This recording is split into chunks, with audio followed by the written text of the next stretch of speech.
You hear time and again the importance of surveillance cameras to help police solve crimes. But some French Quarter residents say the NOPD is holding back some of the videos that they think are crucial to capturing suspects.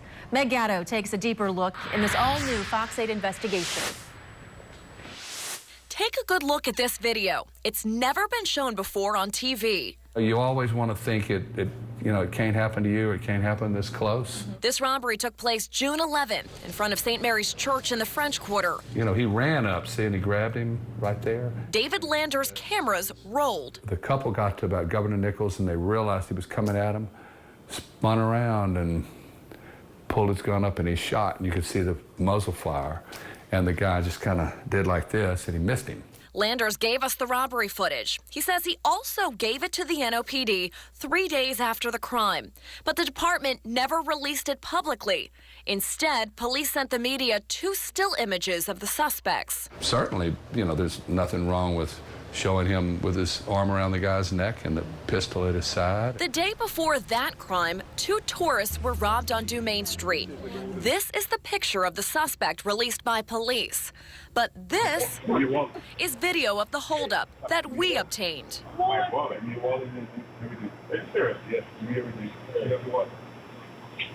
You really hit home when you hear the audio of the guy actually holding the people up. The video came from a homeowner's surveillance cameras. French Quarter resident Larry Lane enhanced it.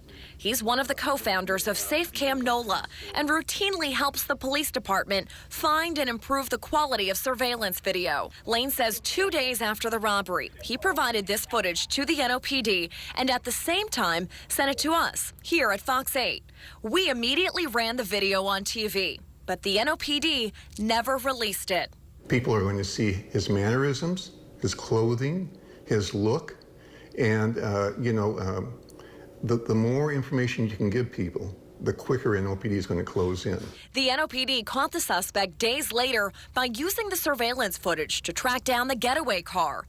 Lane contends police could have gotten more help had they released the video to all media outlets right after they received it to increase their exposure. There is a need for it. The problem is, if the public doesn't see it, you can't get the public's help to catch the bad guys.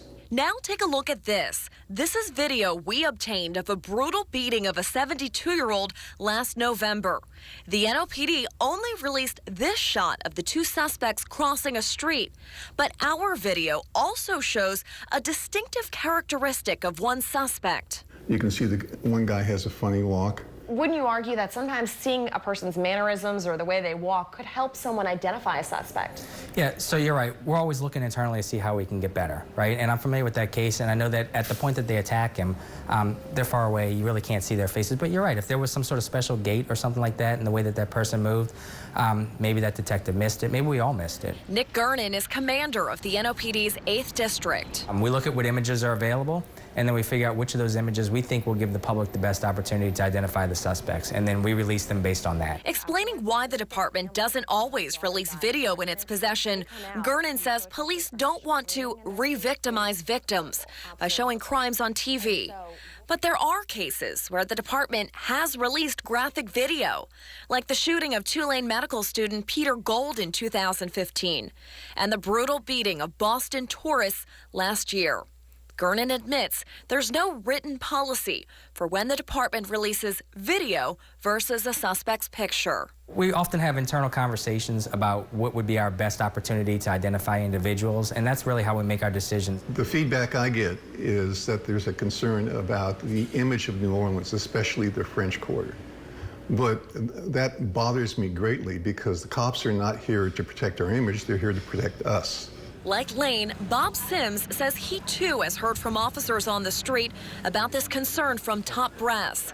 Sims helped Lane start SafeCam NOLA. I think the policy problem is that to release the video, the districts have to go get approval from headquarters, and that takes a long time, and then it's often no. Gernon tells us videos are sent to the Public Information Office at headquarters, where a supervisor takes a look before deciding whether to release it. Back to that robbery on Charters. The crime happened, detective retrieved the video, had it in his hands on a Thursday, and 96 hours later, NOPD didn't post the video, they posted this one still photograph. Now, in that intervening time, that guy could have gone back out and held up 5 more people in the French Quarter. This is the side entrance over here. Before releasing the video to us, David Lander says he actually checked with police. They said, the more we get the video out, the better it is. And I said, so if I release this video to Megan and they show it, does that bother you? He said, no. He said, This was the detective working your case. Right. And he said, the more people that see it, the better we have a chance of arresting the perpetrator. He said that, so. The NOPD detective. Right, right. Larry Lane and Bob Sims contend the public has a right to see every video the NOPD obtains of crimes to help get more bad guys off the streets. Meg Gatto, Fox 8 News. Larry Lane says in 2014, he spent hours with the New Orleans Police and Justice Foundation writing guidelines for when police should release video versus still photographs. He tells us those guidelines were never adopted.